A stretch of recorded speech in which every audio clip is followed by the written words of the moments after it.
Welcome to Limitless Mind.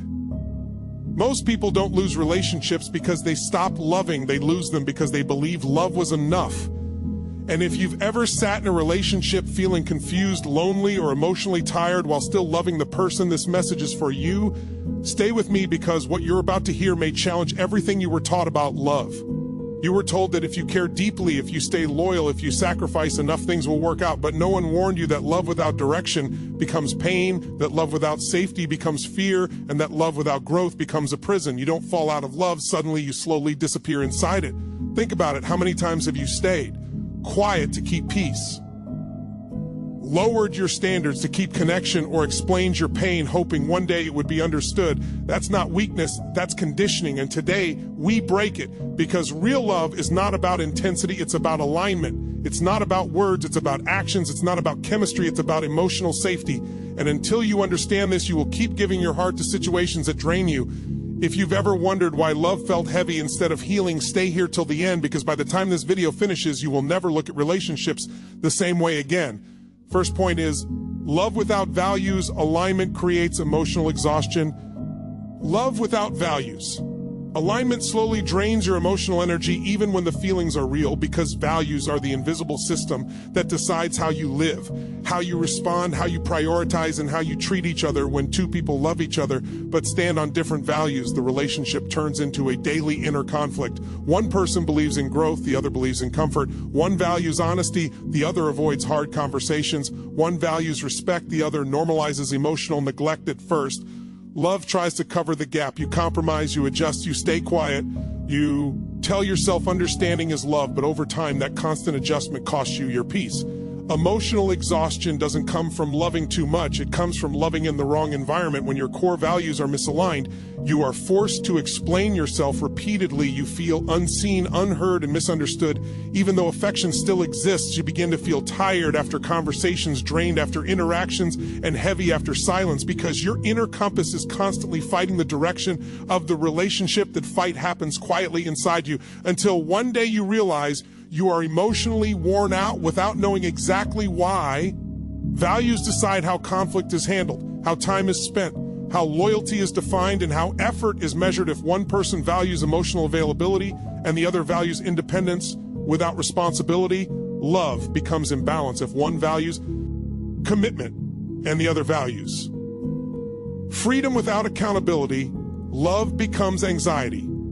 You start giving more, not because you want to, but because you are trying to protect the relationship. You overextend emotionally. You lower your expectations and you shrink your needs. This is not love growing deeper. This is self-abandonment disguised as patience. Many people stay in these relationships because the love feels intense and leaving feels like failure, but staying in misalignment slowly erodes self-worth. You begin to question your needs. You normalize disappointment. You convince yourself that asking for basic emotional consistency is too much, and the more you suppress yourself, the more exhausted you become, because the relationship requires you to perform instead of be authentic. Aligned values create emotional safety because you don't have to fight to be understood. You don't have to translate your feelings or justify your standards. You move in the same direction even when life gets hard. Without alignment, every decision becomes a negotiation. Every boundary becomes an argument, and every unmet need becomes resentment. Love then turns into effort without reward, and connection turns into obligation. This exhaustion often shows up as numbness, irritability, or emotional shutdown. People think they are falling out of love, but in reality, they are burnt out from constantly compromising their truth. Love should energize, not drain. Love should feel supportive, not heavy. When values align, effort feels moe. Tool and challenges feel manageable when they don't. Every small issue feels overwhelming because it touches something deeper than the surface. Understanding this truth changes how you choose relationships. It teaches you to look beyond chemistry, words, and promises, and pay attention to patterns, priorities, and principles, because love can survive many storms, but it cannot survive long-term misalignment without costing you your emotional health and inner peace. Second point is, communication determines whether love grows or slowly dies. Communication is not just about talking. It is about creating understanding, safety, and connection between two people. When communication is weak, love has no direction and emotions have no place to land. You can love deeply and still feel miles apart if your words are misunderstood, ignored, or dismissed, because unspoken feelings do not disappear. They turn into frustration, silence, and emotional distance. Most relationship pain does not come from what happened, but from what was never expressed. Needs go unmet because they were never clearly spoken. Boundaries are crossed because they were never firmly communicated. Expectations turn into disappointments because they were assumed instead of discussed. Over time, people stop sharing, not because they have nothing to say, but because past attempts made them feel unheard or invalidated. Healthy communication is not about winning arguments. It is about solving problems together. When partners listen to respond instead of listening to understand, conversations become battles instead of bridges. Tone becomes sharper, defensiveness rises, and love slowly turns into emotional self-protection. When someone feels attacked, they stop being open, and when openness disappears, intimacy follows. Love grows when communication is consistent, honest, and emotionally safe. It grows when feelings are expressed without fear of punishment, ridicule, or abandonment. It grows when both people take responsibility for how their words land, not just what they intend. Communication is not only about speaking your truth, but also about creating space for the other person's truth to exist. Silence is one of the most dangerous forms of communication because it creates stories in the mind. When questions are not answered, the brain fills the gaps with fear assumptions and worst-case scenarios. Emotional silence can feel more painful than conflict because at least conflict shows engagement. Silence makes people feel invisible and disposable even when love is still present. Many people were never taught how to communicate emotions. They learned avoidance, aggression, or shut down as survival tools. So when relationships demand vulnerability, they feel overwhelmed and retreat. This is why love alone is not enough, because love does not automatically give you emotional language or listening skills. Those must be learned, practiced, and chosen, especially during uncomfortable moments. Communication also determines whether conflict becomes connection or destruction. In strong relationships, conflict leads to clarity, growth, and deeper understanding. In weak communication patterns, conflict leads to blame, withdrawal, and emotional walls. Each unresolved conversation adds another layer of distance until love feels buried under resentment. The strongest relationships are built by people who are willing to speak even when it is uncomfortable, listen even when it challenges their ego, and stay present. Even when emotions are intense, they ask instead of assuming. They clarify instead of accusing. They repair instead of avoiding, because communication is not about perfection. It is about intention and consistency. When communication improves, love feels lighter, safer, and more secure. When it breaks down, love feels confusing, exhausting, and fragile. The quality of your communication determines the quality of your relationship, because love needs words, understanding, and emotional presence to stay alive, and without them, even the strongest feelings slowly fade. Third point is commitment is proven by consistent actions, not intense feelings. Commitment is not proven in emotional highs or romantic moments. It is revealed in daily behavior patterns. When life becomes repetitive, stressful, or uncomfortable, feelings rise naturally in the beginning, but they are unreliable as a long-term foundation, because emotions change with mood, energy, and circumstances. Actions are the only evidence that love is being lived, not just felt. Many people confuse intensity with calm.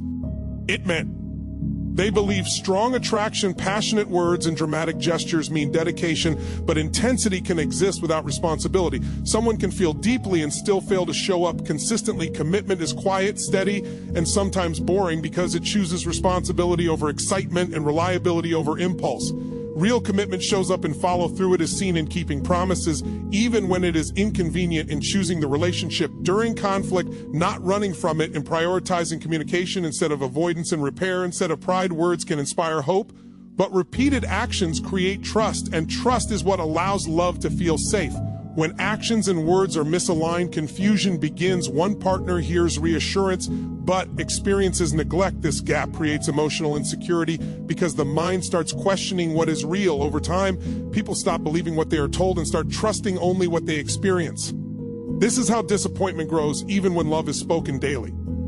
Commitment requires discipline because it demands consistency beyond motivation. Motivation fades, discipline stays. It means choosing respect during anger, choosing honesty during fear, and choosing effort during exhaustion. Love without discipline becomes unstable, because it depends on how someone feels that day rather than who they choose to be. In relationships, commitment also means accountability. It means taking responsibility for impact, not just intention. It Ian's acknowledging mistakes without excuses and making changes instead of repeating patterns. Apologies without change. Behavior are not commitment. They are emotional delays that keep the same wounds open. Many relationships fail, not because love disappears, but because effort becomes one-sided when one person consistently gives, adapts, and carries the emotional load while the other stays passive. Resentment builds. Commitment must be mutual or it becomes sacrifice, and sacrifice without appreciation turns into emotional burnout. Commitment is also about choosing growth together. It means being willing to evolve habits, communication styles, and emotional awareness for the health of the relationship. Refusing to grow is a silent form of withdrawal because it forces the relationship to stay stuck while life keeps moving forward. When commitment is expressed through actions, love feels grounded, secure, and trustworthy. When it is only expressed through words, love feels unstable and confusing. Because feelings may start relationships, but consistent actions are what sustain them. And without that foundation, love cannot survive the weight of real life. Fourth point is, emotional safety matters more than romantic chemistry. Emotional safety is the foundation that allows love to breathe without fear, because without it, people cannot fully show who they are. Emotional safety means knowing that your feelings will not be mocked, minimized, ignored, or used against you. It means being able to speak honestly, without fear of punishment, abandonment, or emotional withdrawal. And without this safety, even strong attraction slowly turns into self-protection. Romantic chemistry can create excitement, passion, and intensity, but it cannot replace the need to feel secure. Chemistry pulls people together, but emotional safety is what allows them to stay when safety is missing. People begin to filter their words, hide their emotions, and suppress their needs to avoid conflict or rejection. Over time, this silence builds distance, and the relationship feels tense even during peaceful moments. Many people mistake emotional instability for passion. They confuse unpredictability with excitement and emotional highs and lows with deep connection. But what feels thrilling at first often becomes exhausting later, because the nervous system never relaxes when you are constantly bracing for reactions, mood changes, or emotional withdrawal. Your body stays in survival mode, not intimacy. Emotional safety is created through consistent responses, not perfect ones. It grows when partners listen without interrupting, validate feelings even when they disagree, and take accountability when they cause harm. It grows when conflict does not threaten the relationship, but becomes a space for understanding, repair, and reassurance. Without this safety, conflict feels dangerous and people either attack or shut down. When emotional safety is missing, love feels fragile. You hesitate before speaking. You replay conversations in your mind. You walk on eggshells. You start prioritizing peace over truth and silence over honesty. This is not emotional maturity. It is emotional fear, and fear slowly erodes closeness even when affection still exists. Safe relationships allow vulnerability without consequences. Being vulnerable does not mean being weak, it means being real. Emotional safety allows people to express fears, insecurities, and needs without being labeled dramatic, needy, or too much. When vulnerability is welcomed, intimacy deepens. When it is punished, people close their hearts to protect themselves. Over time, the absence of emotional safety leads to emotional withdrawal. People stop sharing their inner world and start operating on surface-level interactions. Love becomes functional rather than connected. The relationship may continue, but the emotional bond weakens because authenticity is no longer present. Emotional safety matters more than chemistry, because chemistry can exist with the wrong person, but safety cannot be forced. It is built intentionally through empathy, respect, and consistency. Love thrives in environments where people feel seen, heard, and accepted, not just desired. Without emotional safety, love feels unstable, unpredictable, and draining. With it, love feels calm, secure, and nourishing, because the deepest form of connection is not intensity, but the freedom to be yourself without fear. Fifth point is, personal growth must continue for love to survive long-term. Personal growth is not optional in lasting relationships because people are not static beings. They evolve through experiences, responsibilities, challenges, and self-awareness. When one or both partners stop growing, the relationship begins to feel heavy and stagnant, not because love is gone, but because the connection is no longer moving forward. Many people expect relationships to remain the same as they were in the beginning, but growth changes needs, priorities, and perspectives. If one person is committed to learning, healing, and improving, while the other resists change, a silent gap forms. Conversations feel repetitive, problems resurface again and again, and emotional frustration builds because one person is carrying the weight of progress alone. Love cannot compensate for emotional immaturity. Without growth, old wounds stay, unhealed patterns repeat, and defensive behaviors become permanent. Personal growth teaches emotional regulation, communication, accountability, and empathy. Without these skills, love becomes reactive instead of intentional, and conflict becomes a cycle instead of a learning experience. When growth stops, people begin to feel misunderstood. Even when affection is present, one partner feels like they are outgrowing the relationship, while the other feels threatened by change. This creates fear, insecurity, and resistance instead of evolving together. The relationship becomes a tug-of-war between comfort and progress. P. Personal growth also means unlearning unhealthy patterns. Many people enter relationships carrying unresolved trauma, survival habits, and emotional defenses. Without self-awareness, these patterns get projected onto the partner. Love alone does not heal. This awareness does, responsibility does, effort does. When growth is avoided, the relationship becomes the battlefield for unhealed wounds. Growing together requires humility. It means admitting limitations, being open to feedback, and choosing improvement over ego. It means learning how to love better, not just loving harder. Relationships thrive when both partners see themselves as students, not experts, committed to becoming better versions of themselves for the sake of the connection. Without growth, relationships rely on nostalgia and hope instead of present effort. People stay attached to who someone used to be or who they promised to become. Meanwhile, the current reality feels disconnected, frustrating, and emotionally empty. This gap creates loneliness even within commitment. Personal growth keeps love alive by allowing adaptation. It helps partners adjust communication, deepen understanding, and align with new life phases. Growth allows love to mature from passion into partnership, from attraction into stability. When growth is mutual, love feels dynamic, supportive, and expanding. When growth is one-sided, love feels limiting, exhausting, and lonely, because relationships do not fail when love ends. They fail when growth stops and connection can no longer keep up with the people involved. That brings conclusion to my point that love is powerful, but love without awareness, effort, and growth will always fall short. If you want a relationship that lasts, stop romanticizing feelings and start mastering the skills that sustain connection. Choose values over convenience, communication over silence, actions over promises, safety over chaos, and growth over comfort. This is not about loving harder, it is about loving smarter. Today is your moment to take responsibility for the quality of your relationships. Look at your patterns, your standards, and the environments you allow yourself to stay in. Ask yourself where you are settling, where you are silent, and where you are avoiding growth. Decide right now to stop waiting for love to save the relationship and start becoming the person who builds one. If this message spoke to you, don't ignore it. Reflect, act, and commit to change. Share this with someone who needs clarity. Save it as a reminder of your worth, and choose today to build relationships that honor your heart, not just your emotions.